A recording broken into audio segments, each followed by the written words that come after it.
Bismillahirrahmanirrahim. Alhamdulillahirabbil alamin wassalatu wassalamu ala habibina wa syafiina maulana wa qudwatina sayyidina Muhammadin wa ala alihi wa sahbihi ajma'in. Amma ba'd. Yang hormati sahabat saya Ustaz Nasaruddin Tantawi, seterusnya pimpinan pemuda yang ada di atas pentas bersama saya, ahli jawatan kepada penganjur, keseluruhan pemuda-pemuda, orang muda geng kita, muslimin muslimat sekalian, sama-sama kita panjatkan syukur kepada Allah Ta'ala kita dapat berkumpul pada hari ini dalam satu suasana yang begitu hijau.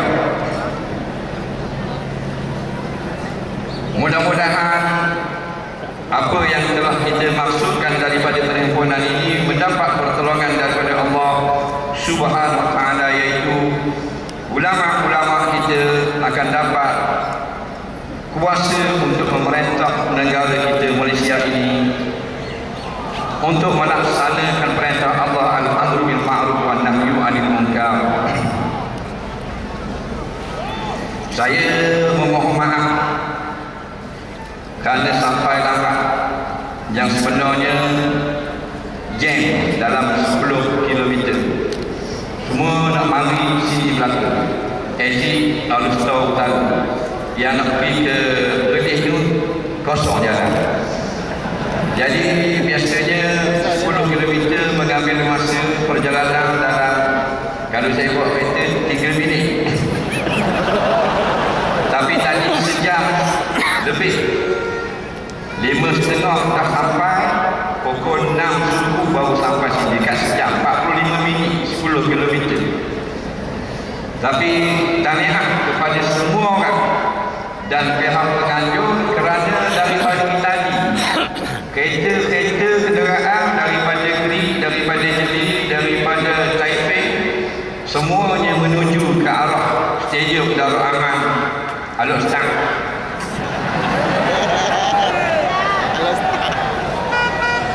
Ni dulu ni stadium ni aku lari dah pusing. Sekolah belakang, sekolah Darul Aman, kalau main sokan lari dalam stadium ni. Dulu 100 meter tak ada orang lawan. Tahu apa?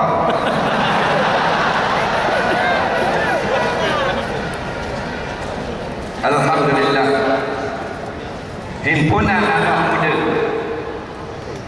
di mana saja kita tengok sekarang, anak muda menjadi rebutan oleh pihak mana sekalipun, sama ada pihak yang nak kebenaran ataupun yang nak menegakkan kebatilan. Anak muda menjadi rebutan. Minggu lepas sepatutnya kita kuliah di Putrajaya, iaitu di PICC, tapi oleh kerana ada pihak yang bimbang kerana kuliah kita di PICC itu takut bertembung dengan kuliah K-pop, beberapa meter saja di blok PICC, maka dibatalkan kuliah. Tujuan dia buat lebih kurang 12 petang himpunan jutaan belia. Ialah untuk menarik belia-belia supaya tidak bersama dengan jamaah Islam. Itu matlamat ni. Kita pihak ni nak tarik belia-belia orang muda supaya bersama-sama dengan Islam. Jadi orang muda ni mahal, jadi rebutan. Puak Islam pun nak, puak sesat, puak zalim, puak tahu pun nak orang muda. Orang tua aku ni tak apa, dah buat cendang lah. Sebab orang muda dia dua. Yang pertama tubuh badan dia muda, yang kedua nafsu. Nafsu ni dia tak ada tua, muda belaka. Umur berapa pun dia tetap muda. Walaupun tua dah umur dia 80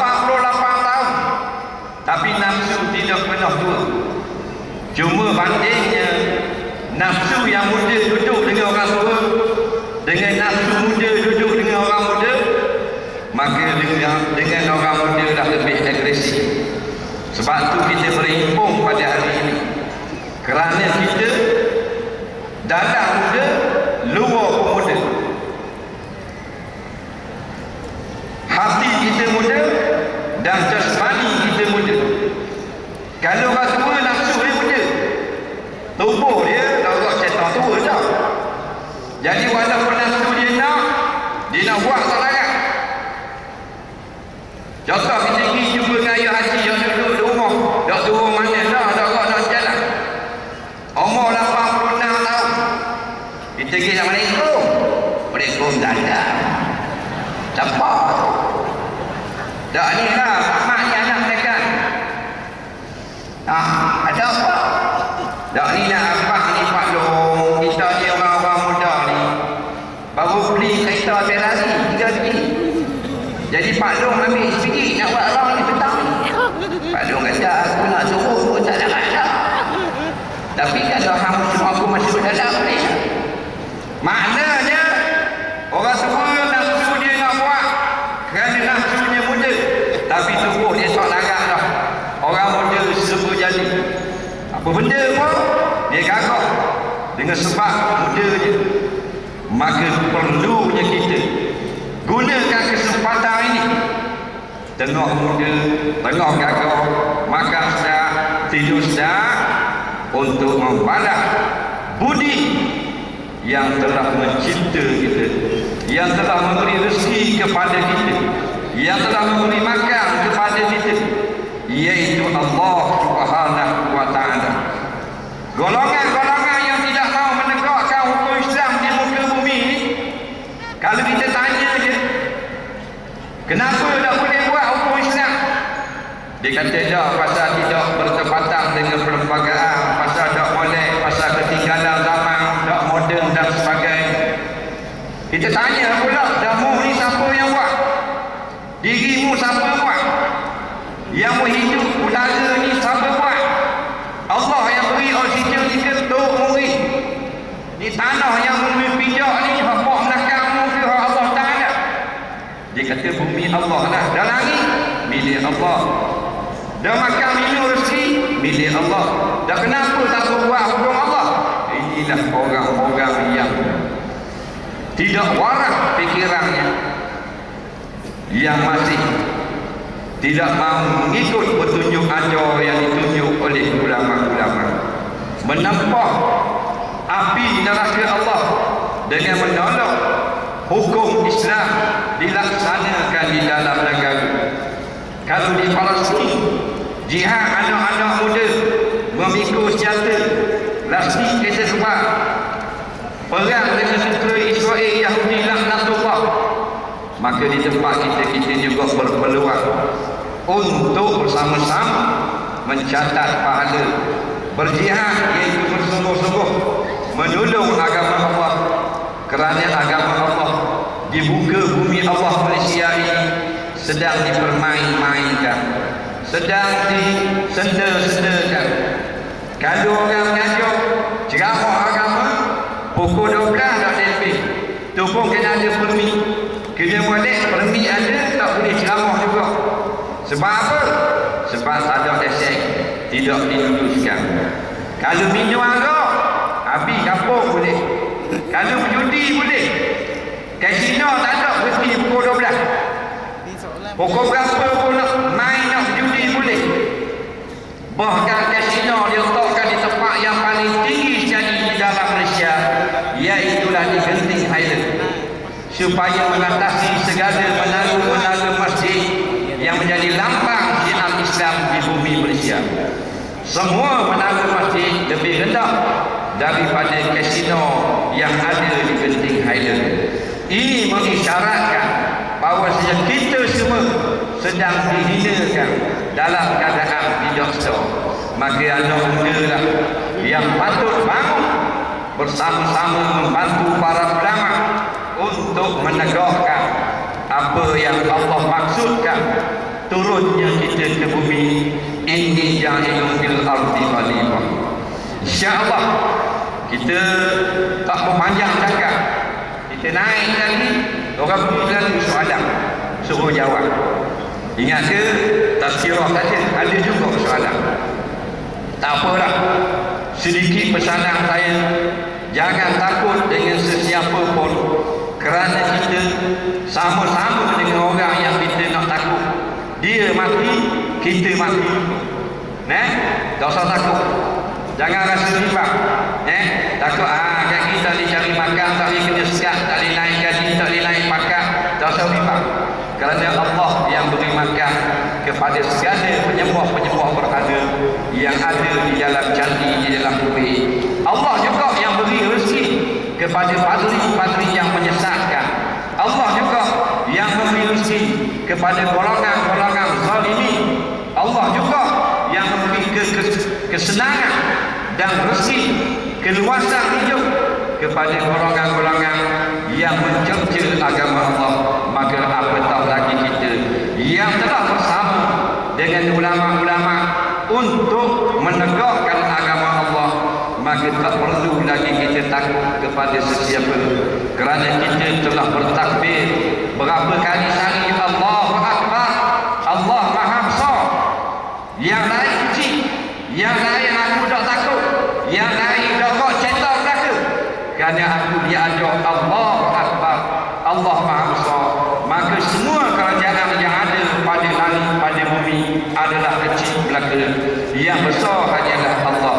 Ingat, kita ini akan balik bertemu dengan Allah. Allah akan tanya kita masa muda, an syababihi fi ma ablah, di mana dihabiskan masa muda kita. Kalau kita bersama dengan perjuangan, alhamdulillah kita akan dapat menjawab dengan senyum lebar di depan Allah di akhirat nanti. Kami habiskan masa muda kami bersama dengan tutup buku dengan ulama-ulama untuk menegakkan agama Allah di atas muka bumi. InsyaAllah kita berjuang. Hendaklah kita yakin dengan perjuangan bahawasanya menang atau kalah di dalam pilihan raya, aku tetap dikira menang, kerana kita telah bertaat kepada Allah, kepada Rasul. Wa man yuti'illah wa rasulah faqad faza fawzan azima. Barang siapa yang taat kepada Allah, taat kepada Rasul, maka orang itu telah pun menang, akan sebagai menang yang sangat besar. Kita yakin sekarang kita telah menang, walaupun parlimen belum dibubarkan, kerana kita patuh kepada ajaran Allah dan ajaran Rasul. Faqad faza, maka sungguh dia telah menang, akan fauzan azima, akan kemenangan yang sangat besar. Maka walaupun kita duduk dalam rahmat dan belas Allah Ta'ala, kerana duduk di atas platform yang betul, kita mesti memikul senjata sebagaimana umat-umat di zaman dahulu perang Badar, perang Uhud, iaitu mereka mengangkat senjata bersama dengan Rasulullah untuk membebaskan bumi Allah. Maka kita akan mengangkat pena dalam pilihan raya yang akan datang untuk membebaskan bumi Allah Malaysia daripada undang-undang taghut, daripada undang-undang sekular yang mana kata ulama dosa yang besar rakyat membiarkan undang-undang ciptaan manusia berkuasa di atas muka bumi Islam. Yakinlah kita semua, kita akan dibalas oleh Allah dengan kemenangan, sama ada lambat ataupun cepat. Istimewa orang muda yang masih gagah, jangan lagi kita berasa malah untuk meneruskan perjuangan, kerana anak cucu kita yang belum lagi dilahirkan akan merasai nikmat kemenangan yang telah kita ciptakan pada hari ini. InsyaAllah sebelum kita jawab soalan, kita nak dengar takbir daripada orang muda sekali. Dengar kabar ramai sangat hari ini di stadium. Nampak bagaimana kata Zainal Abidin, kulihat hijau, api hijau habis daripada depan, belakang, atas, bawah.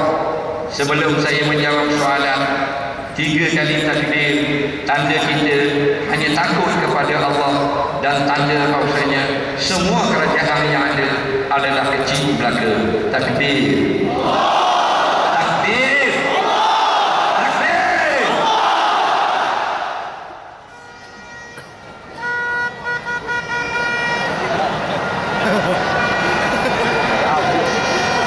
Siang ni ingat malam.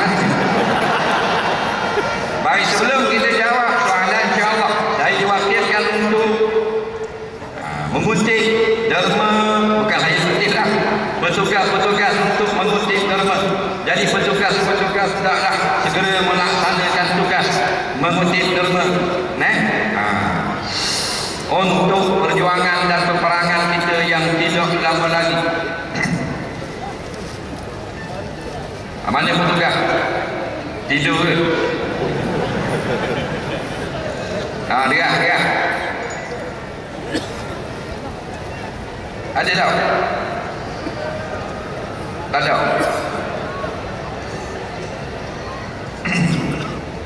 Ada.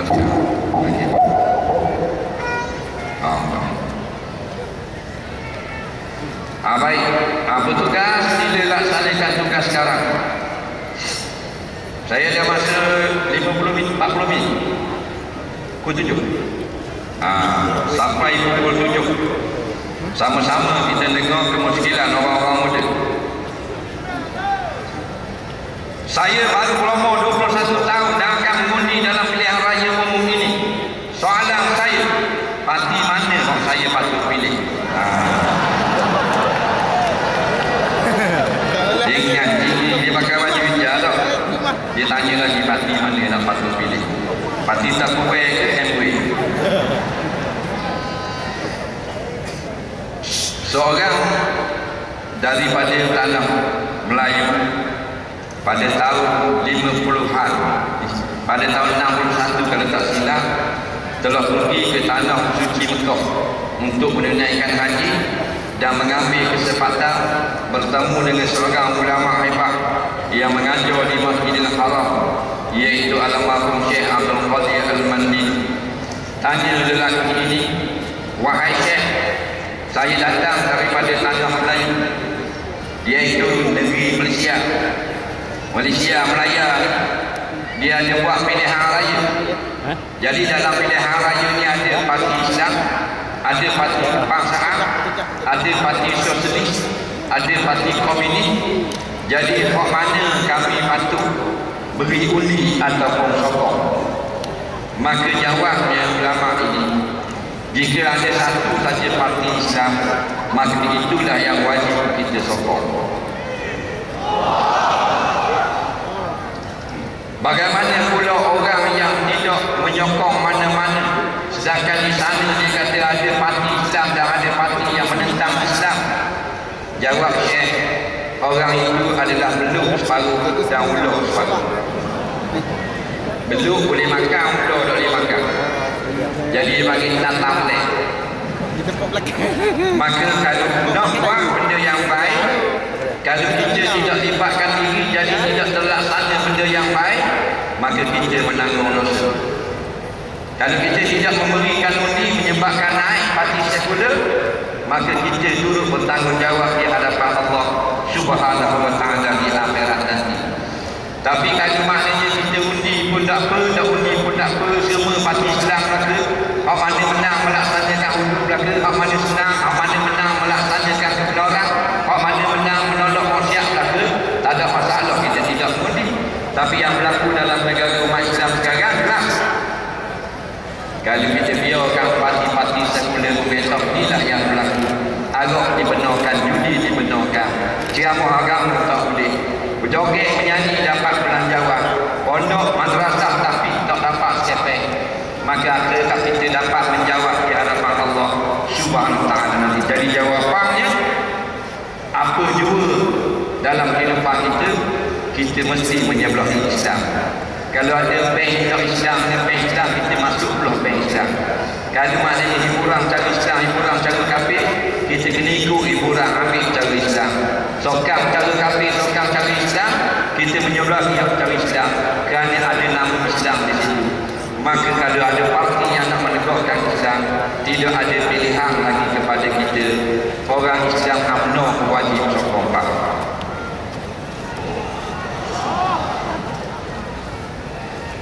Saya nak tanya pokok bila dalam surat khabar ada kata tu buku ni alih bapak kafir. Ini cari malam lagi ni. Begitulah akhir zaman.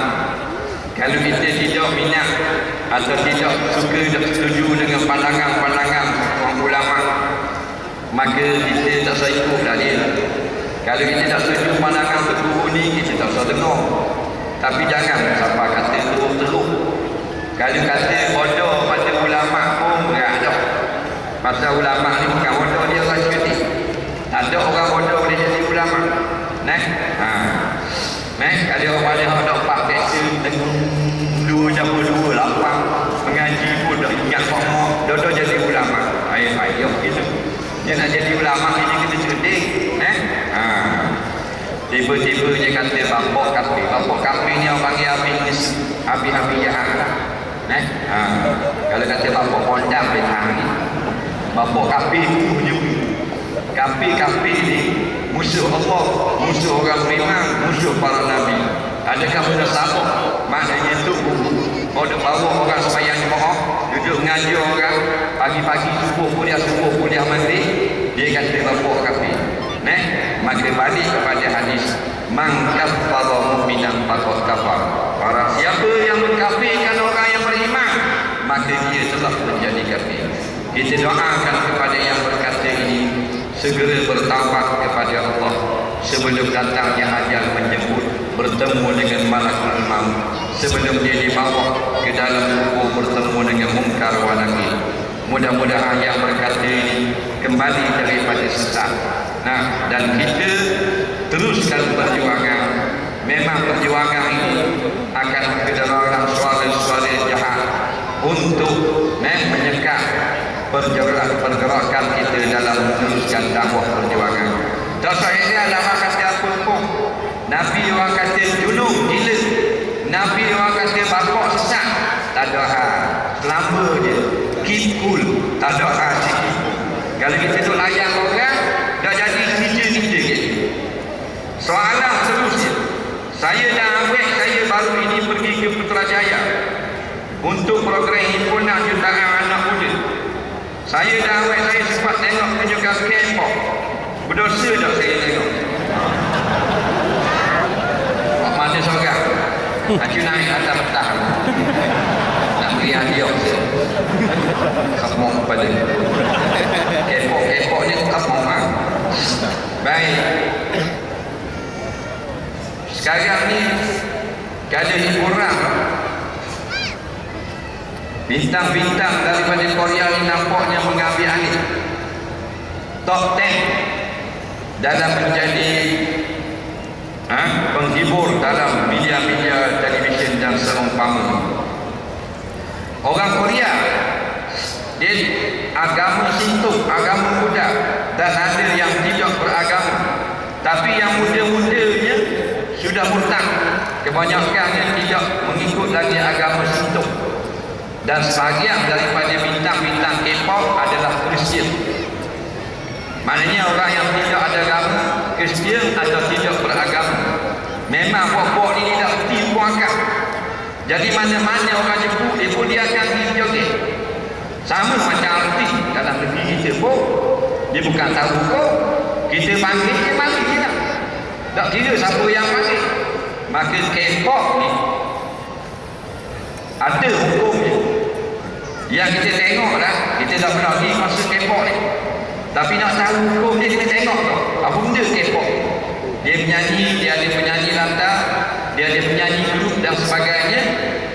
99% adalah haram. Kerana dia mendedahkan aurat, pakai baju ketat, joget kerja-kerja macam anak buruk gila. Dan yang masa ganti kuliah saya tu dia blog, dia buat K-pop, joget pakai skirt.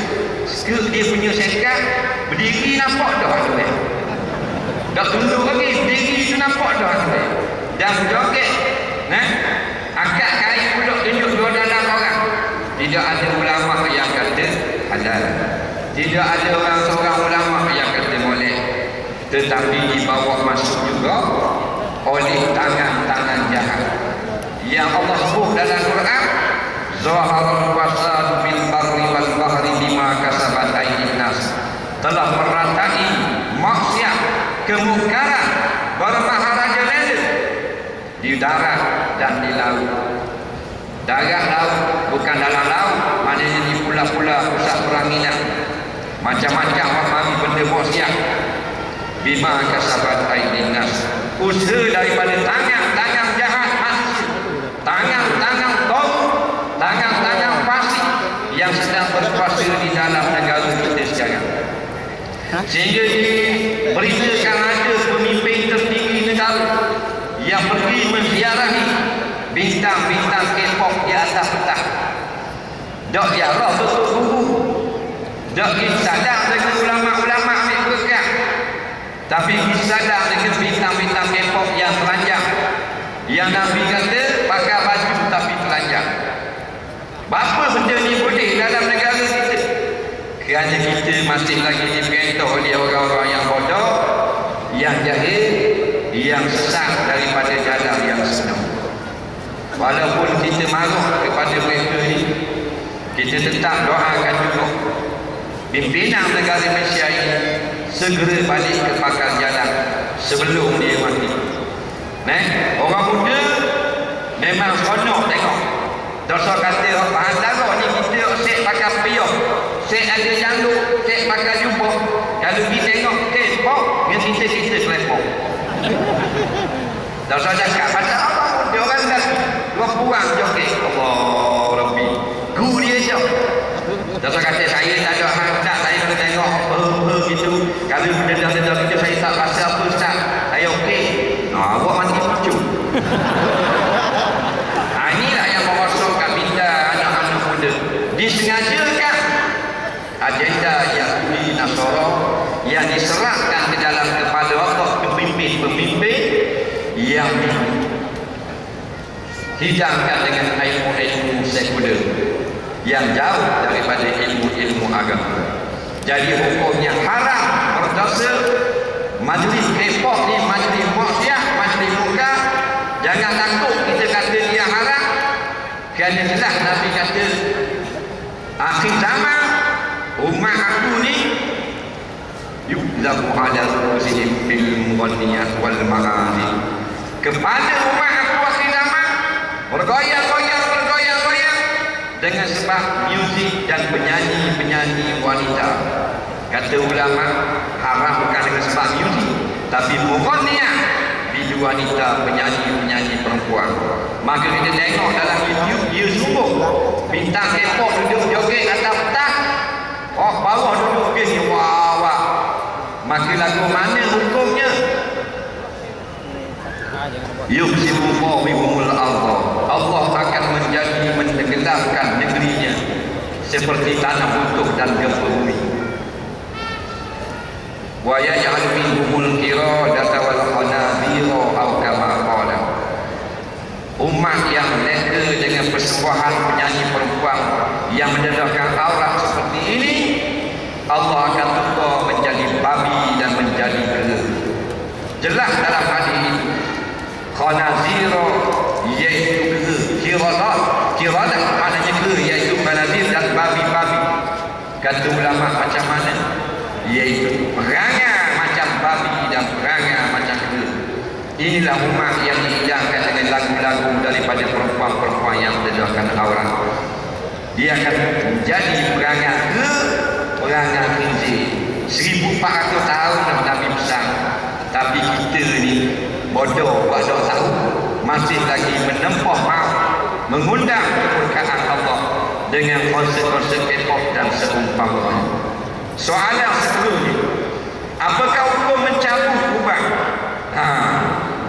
Cabut ubah, hukumnya lenah banyak tahu. Jadi hukumnya makruh kata lama di kalangan ulama kita cabut ubah. Kerana inilah hadis yang mengatakan ubah itu adalah cahaya. Bagaimana caranya mendapat restu apa? Walaupun sudah berumah tangga 13 tahun, anak cucu boleh terima, tapi menantu dia tidak terima. Masalah orang tua tak terima menantu dipayuh. Basulah kalau nak betul anak muda. Mana-mana dunia pun dia buat betul anak muda senang. Kalau dia buat kelas ni, kelas melukis, kelas ni, kelas apa, dah dia dah tua. Dia panggil orang muda. Sebab apa? Sebab orang tua payah. Dia macam buluh dia tu. Keras. Nak betul payah. Sebab tu orang tua kata pepatah Melayu. Biar daripada rebung. Rebung ni rebung. Dah jadi buluh balik orang. Orang tua ni buluh. Rebung kita ambil itu cicang. Balik buat sayur. Derek makan. 3 pinggang nambah nasi. Kita ambil buluh. Dia cicang sayur. Buat kita 15 jari keluar pipi. Itulah orang tua. Payah kita nak betul. Tapi jangan kita tinggalkan walaupun payah. Mungkin ada benda yang dia boleh lembut. Kadang-kadang sikap kita sendiri menyebabkan waktu itu jadi berat. Lepas tu bila tengok ada satu benda yang berlaku, tengok dulu diri kita sendiri. Kadang-kadang kita punca salah. Kat mana dah benda ni? Satu benda saja kadang-kadang waktu dia akan meracuk seumur hidup. Maka benda itulah yang kita kena cari dan kita betulkan balik. Soalan seterusnya, macam mana mengislamkan orang ulama? Jangan soalan. Maksudnya, siapa yang tidak faham Islam, kita nak beri faham lagu mana. Ni setengah daripada usaha-usaha untuk memberi kefahaman orang yang Islam tapi tak faham Islam. Ni zaman kita berada, ni zaman di mana orang Islam lawan Islam. Orang Islam lawan kita. Yang lawan untuk buku dalam Malaysia ni Israel ke orang Islam? Orang Islam ada belah. Yang duk kata ke ulama-ulama tu orang Islam ke orang Kristian? Orang Islam. Yang duk kata begini orang Islam. Inilah zaman orang Islam. Nama saja Islam. Sebagaimana dalam hadis Nabi kata, la yabqa minal Islam illa ismuh. Tidak ada lagi Islam pada batang tubuhnya melainkan nama Islam. Nampak? Kalau raya dia raya, kalau puasa dia puasa, kalau haji dia haji. Musim terbang habis dia lembut. Tapi tarik ulama nak tegakkan Islam, dia yang lawan. Tengok pilihan raya sejak lagi lah. Nampak? Di mana golongan-golongan yang bernama Islam bersungguh-sungguh untuk menyekat daripada tegaknya Islam pada hari Islam. Patut dia orang Islam lawan Israel, dia orang Islam lawan mereka. Tak, dia Islam lawan Islam. Pasal apa? Pasal tidak tahu, pasal jahil, pasal bodoh. Kalau di Mekah tu sampai pernah pecah belontoy. Labbaik Allahumma labbaik, belontoy dalam jamrah. Belontoy jamrah lawan setan. Tapi di balik ke Malaysia dia tolong setan pula. Supaya tidak ulama-ulama.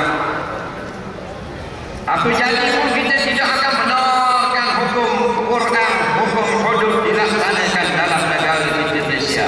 Bodoh cakap dalam soal agama.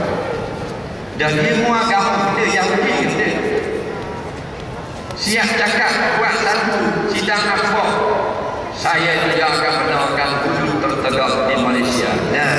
Dan pun nama ada, nama Sepanyol ke Eskimo, nama Melayu, nama Islam, tapi dia penentang Islam.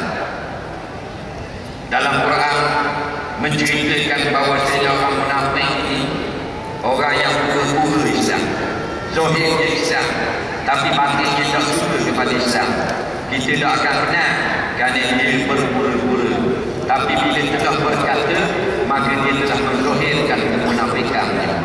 Nama Islam, amal Islam, anak-anak Islam, tapi dia berkata Islam tak boleh ikut. Islam ketika datang pergi jahanam dengan Islam. Maka inilah sebenarnya munafik akhir zaman yang telah menzahirkan dirinya setelah menyamar itu lama yang Allah sifatkan, Allah simpan bagi mereka ini tempat duduk yang istimewa. Bid'ati asfali minan nar, duduk di bawah neraka yang paling bawah di akhirat nanti. Jadi kita walau bagaimanapun zalim dan tahu di golongan ini, mesti bercita-cita untuk berdakwah, mengajak dia balik bersama-sama dengan kita. Jangan putus asa, kerana mungkin setengah daripada kita dulu pun tak faham Islam. Maka sekarang kita boleh faham.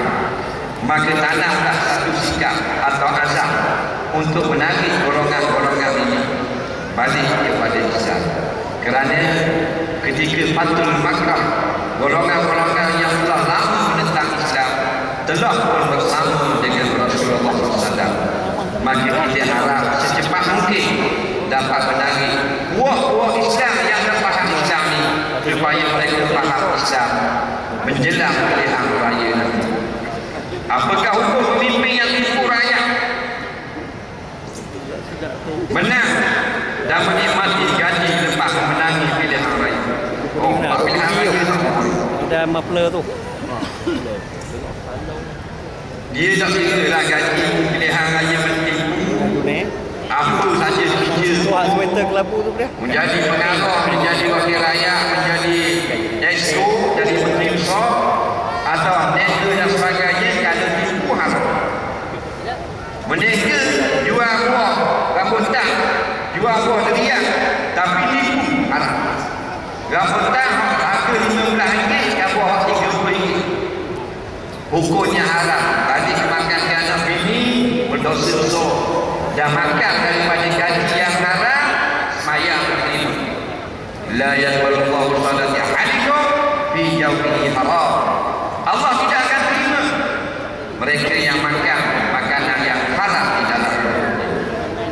Makanan haram ada dua. Yang pertama, zat haram, seperti makan babi, makan beruk, makan ular. Orang Melayu dah makan ni. Orang Melayu makan ni. Gaji yang haram daripada penipuan. Dia tipu, dia menang, dia dapat gaji, gajinya haram. Bila gaji haram, tidak berkah sepanjang hayat. Buat daging. Bersenang enak, oh nyanda duduk dalam masjid, oh hebat ini. Tapi dia menang dengan cara tipu. Itulah orang yang tidak diterima sembahyangnya. Baik, kita ada 5 minit saja lagi. Apakah hukum solat jawab kosong dalam waktu khutbah Jumaat? Jawabnya boleh, tak ada masalah. Lepas sembahyang Jumaat, sembahyang kosong. Jangan sembahyang Jumaat dalam waktu asar. Sampai masa Jumaat tidak sembahyang lagi. Bila nak sembahyang kan? Di hotel. Dan lagu mana? Jamuan takhir. Oh, jamuan takhir dia pun pinjam tokat khutbah ahli hotel. Kalau sembahyang Jumaat dalam hotel, solat ini baca khutbah. Orang bagi kita. Nasihat, saya ni penyakit suka tengok orang buat lawa. Dekmu aku lepas tu orang yang lawa-lawa ni jangan melawakan sangat tinggi, kerana menyusahkan kaum lelaki-lelaki. Jangan duduk sengih-sengih duduk tunjuk muka. Tak usah duduk make-up sangatlah. Sebab orang lelaki ni nak jalan, dia penyakit orang lelaki ni zuyina linafsu bisyahwat minan nisa. Allah buat orang lelaki, Allah beri perasaan suka tengok perempuan. Tak tengok banyak, tengok sikit. Orang tua suka susah kata orang muda. Lepas tu janganlah make-up lepas-lepas sangat. Orang perempuan yang make-up lawa-lawa sangat, pelik-pelik, sebenarnya dia tak yakin suka dia lawa. Lepas tu dia pun tepung kandung, tepung kaki, tepung ubi. Nak suruh lawa lawa, padahal serawak tu lawa tu. Tulis hitam ni, timpunan hijau. Oh no. Saya ada adik angkat perempuan, jadi saya nak tanya hukum mengambil adik angkat. Boleh, tak ada masalah. Tapi tak diangkat adik. Mereka ni jadi mahram kita. Ni main adik angkat. Adik angkat apa-apa dah tahu. Angkat jangan tahu. Angkat boleh dah kereta lagi bawa-bawa. Jangan main angkat-angkat. Adik angkat dalam Islam hanyalah kita ni anggap sebagai macam adik dan kita beri belanja kepada dia. Kita jaga dalam mata dia. Bukan jadi macam adik kita boleh pegang, boleh nyium dan sebagainya. Dan apakah hukum mesej dengan isteri orang? Soalan yang terakhir, pokoknya sama kita bercakap dengan bini orang. Tengok keadaan apa. Bini orang tu dia jual kuih, kita nak beli kuih boleh cakap tak? Boleh tanya tak? Kuih ni berapa? Dia pun jawab, kuih ni RM1, tapi kali 3 RM10. Habis RM1 lah, pasal tu boleh jadi mahal. Tak ada masalah. Pasal tu dia jual beli. Maka kita juga Kita ada mesej bini orang, kita tanya berapa harga tepuk kemarin, dia pun jawab gini-gini. Tapi kalau benda yang haram seperti fitnah, syahwat, nafsu dan seumpamanya, maka sudah tentulah haram. Apa yang haram dalam kata-kata, maka dalam mesej itu juga haram juga. Soalan terakhir, satu saya tidak tanya lagi kata berguna Islam dalam hidup saya berumur 61 tahun, saya berumur 4 tahun. Salah-salah 3 orang tentera Islam itu jelas kelihatan wajah jernih saya tengok.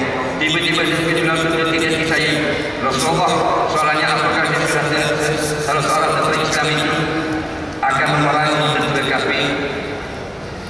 Dia jumpa ketiga tentera Islam dalam mimpi. Ini soalan terakhir. Baik, ada bila dia tengok tentera Islam, salah seorang bila dia tengok, dia cerita nantinya Rasulullah. Adakah maknanya inilah tentera yang akan memerangi Islam, memerangi tentera kafir, yang akan memerangi di rombongan tentera Islam? Macam-macam mimpi kita boleh tafsir. Jangan jadikan sebagai akidah. Kemungkinan dia, kemungkinan tidak. Saya nak tegang tentang Imam Mahdi. Imam Mahdi orang duduk apa benda tu kecoh duduk pada ni. Orang ni kata itu bunyi Imam Mahdi, orang ni kata dok ustaz Imam Mahdi, orang ni kata dok lain dok. Tak payah kita teka siapa-siapa. Sekarang ini kita bersama dengan gerakan ulama-ulama nak menegakkan kebenaran.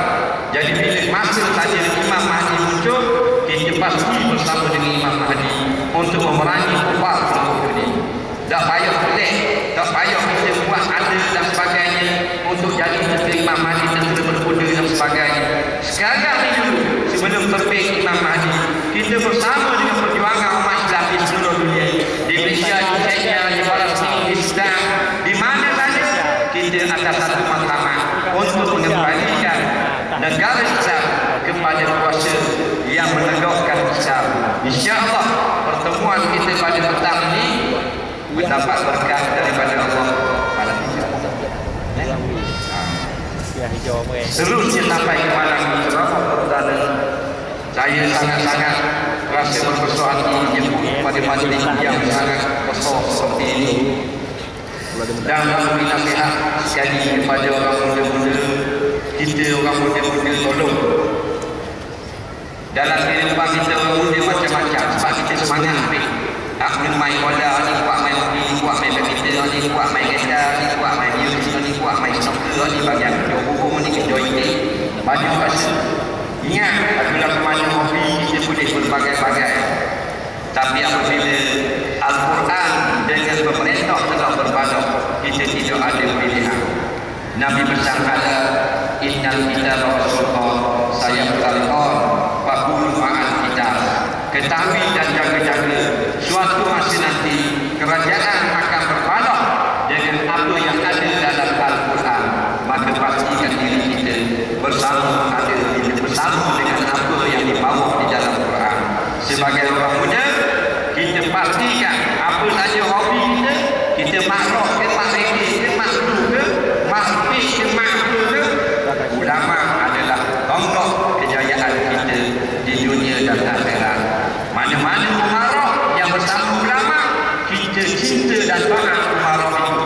Mana-mana umarah pemerintah yang menentang para ulama, maka kita tentang umarah tersebut. Bukan kerana nafsu, kerana sayangnya kita kepada diri kita sendiri, sayangnya kita kepada Islam yang Allah beri percuma kepada kita, sayangnya kita kepada Allah yang menanti kita di padang mahsyar, di padang mahsyar nanti. Bismillahirrahmanirrahim.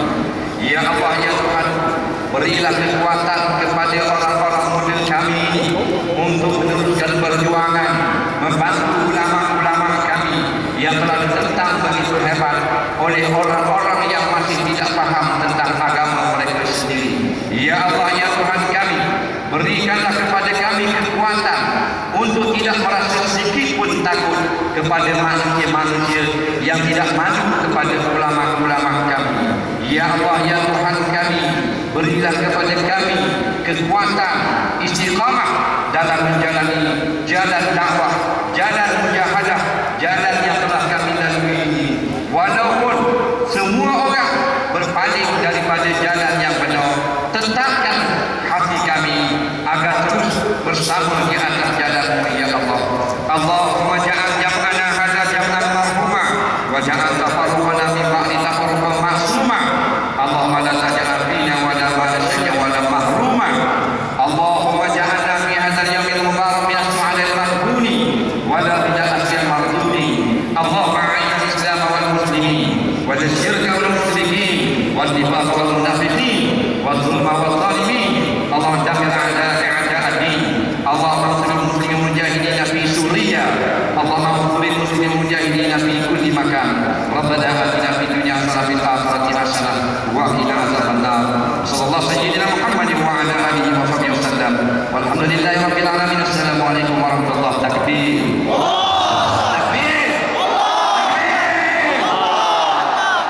Terima kasih kepada Ustaz Ainus di atas kuliah yang disampaikan kepada kita pada petang ini. Khususnya hadir dan hadirat yang telah menjawab sekalian. Kita berikan ini sekali lagi menjemput dan mempersilakan Ustaz Ainus bersama dengan semua pimpinan sama-sama kita berdiri untuk kita menyanyikan lagu rasmi Parti Islam Malaysia PAS. Silakan sama-sama kita